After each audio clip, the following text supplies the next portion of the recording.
Good morning. It is July 10th, and I'm gonna do midsummer, early midsummer garden video. We mowed yesterday, and it's early morning, so it's a nice time to shoot. And my favorite plant this year is my cabbage rudbeckia, or giant rudbeckia, or giant coneflower.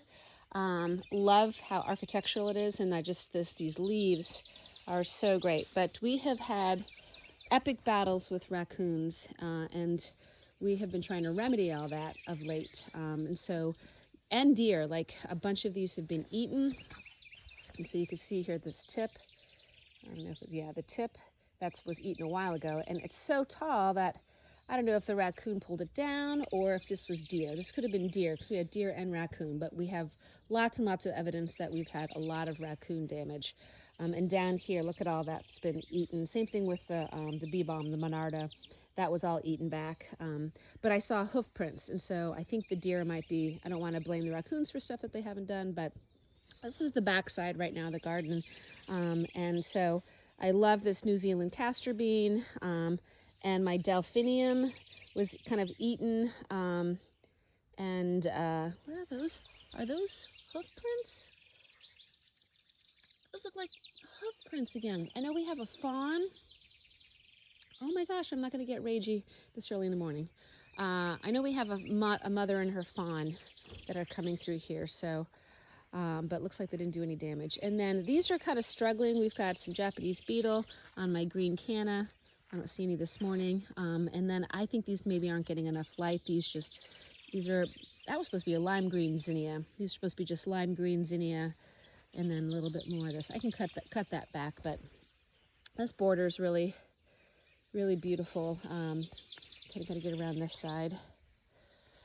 And our pawpaws, we're gonna plant those this fall maybe. And I was weeding out this pawpaw tree, and then yesterday I saw this guy. We thought this was dead, and then we saw, look, hello. So we got another pawpaw. Those aren't gonna go up here. Those are gonna go down by the fence. And then my hibiscus, it's got some kind of damage on it. I've been spraying it for flea beetles and cabbage moth, but I don't know what that is. So this is kind of looking a little ratty, but I love my 4 o'clocks, and I think this is the last year for this grass, but we'll see.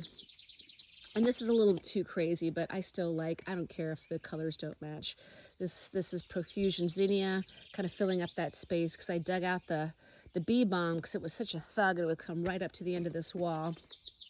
And oh yeah, one of the raccoons, I had another potted plant here, knocked it over, found it on the ground. There's some of the potting soil down there on the ground. So we've been relocating them, but we didn't catch one. We caught 6 raccoons in 4 days. And last night we didn't catch one. So you can see over there, there's the trap, but I think it's because I didn't have the trap set right. Because when I looked in there, the cat food was all eaten. So something got in there. They like cat food. My rose campion is naturalizing now, which I really love. The rose campion, you have to deadhead it every day. Like they just bloom like once a day, and then you just like pop them off. And then this was a hole that the raccoons dug up. The raccoons went in there, and like when I came back here after being away for the day or two, all the soil was like pushed here. Like you can even see some of the soil down there. Same thing through here.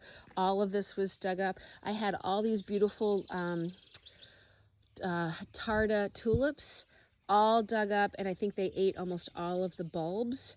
So, and the reason I grow those is because deer don't eat them or squirrels don't eat them, but apparently raccoons do. So now I got to start over from scratch with those species tulips, which I love.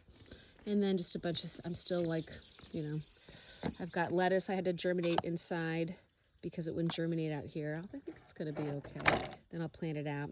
This was on the ground. This was my boxwood cuttings, all dug out and strewn about the driveway from one of the raccoons. This is all, like every single one of these has been eaten from the raccoons. So major, major, major damage. So not happy.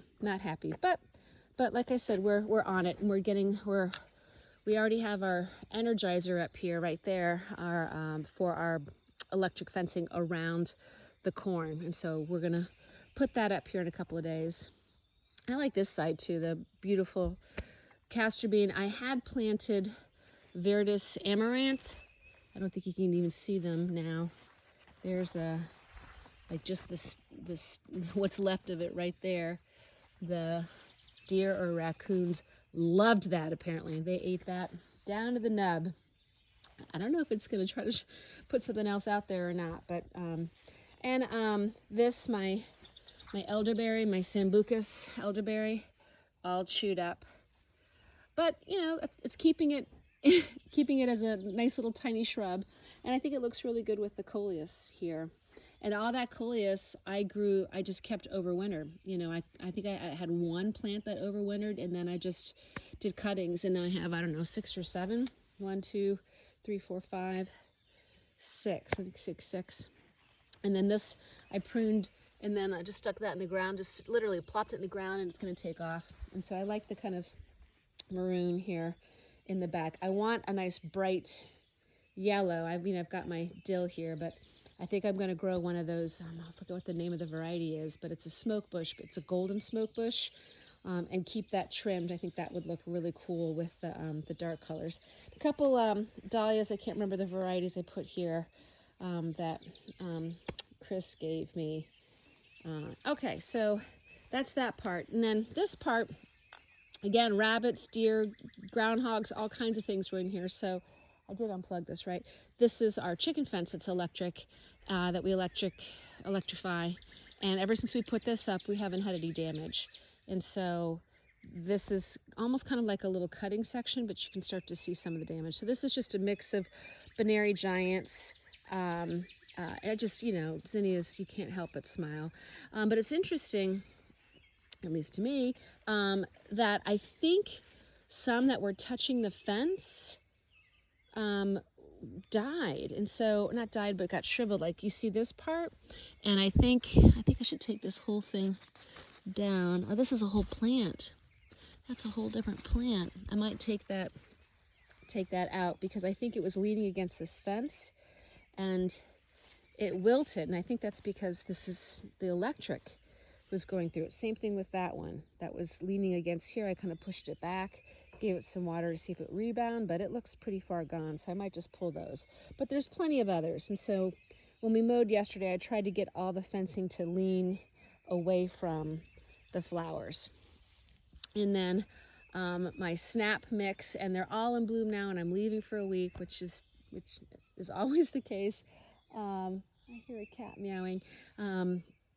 Black Prince doesn't get that tall, but I love the dark color foliage and the beautiful burgundy blooms. And then this is Rocket, and it's a tall variety, and just I might have to cut a bouquet to bring with me today. And then I should kind of get in here maybe. Then here I've got 1, 2, 3, 4, 5, 6 Black Beauties. Eggplant, look at that little guy, just can't get away from that flea beetle, but I've been spraying pyrethrum on them, and that I think is helping with the flea beetles. But they're still going to set fruit. They just take a while. And then a couple leftover peppers. I don't even remember what I put there. Then this finally recovered from the rabbit damage. This is Optico Chinese cabbage, and it looks so much better that I've been, you know, a little bit more diligent in my spraying routine. And then here are all my dahlias. And unlike in Columbus, where they're like, you know, they're waist height, the soil isn't as great, because this is a new bed here, even though we've done a lot of work with the soil. But still, they're looking great, and I labeled them all, so I'm not going to have any more like, what was this dahlia this year? Then here you'll see just the effect. I'm going to get in here now. The effect of all of that rabbit or deer or groundhog or raccoon or whatever it was. I know raccoons love the sunflower. This was a Fantasia mix, and this was hit multiple times, so much so that some are dead, completely dead, didn't rebound, and then others were cut and cut. But look at how much they just try. They have such a will to survive. This guy kept still. Like you can see these 2 different stalks. That means it was chewed once, and it's split and sent up 2 more. Those were both chewed, and then they've got these little guys at the back that are trying again. But a couple days ago, I went ahead and I hear a rattle on my fence. I'm so like PTSD with the animals this year. I planted some more seeds, so I should do that anyway for sunflower because they only take, I don't know, 60 days, not even maybe to, today's July 10th. Yeah, I think I planted everything around May 10th, May 15th, so they don't take long to come in. And then you'll see in the other bed, they're already blooming. And then this is my cup and saucer. Is that a Japanese beetle in there? No, it's just a little bee. You're allowed. This is called cup and saucer, Cosmos, and those are great. And then my Rodolphia, just, again, this is like my second favorite. So beautiful, these umbels. They're great in flower arrangements. Sorry about that black plastic in the background, it's hideous. And then, again, something ate one of that. That was yellow magenta dahlia.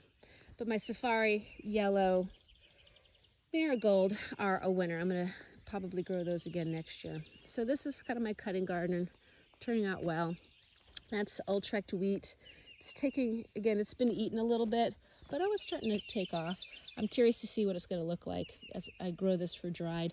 And I've got this, it says it's Nigella, but it looks exactly like that. So this might be a Cosmos that's just over here. That might be the Nigella. That looks a little different. And then this is, I think, a Spartacus. I mean, even one of these vines, this was all chewed. My hyacinth vine was all chewed down. But the other vines, this is a moonflower, and then a regular light blue morning glory. So yeah, I'll leave there. That's the cutting garden and the border garden this morning, July 10th.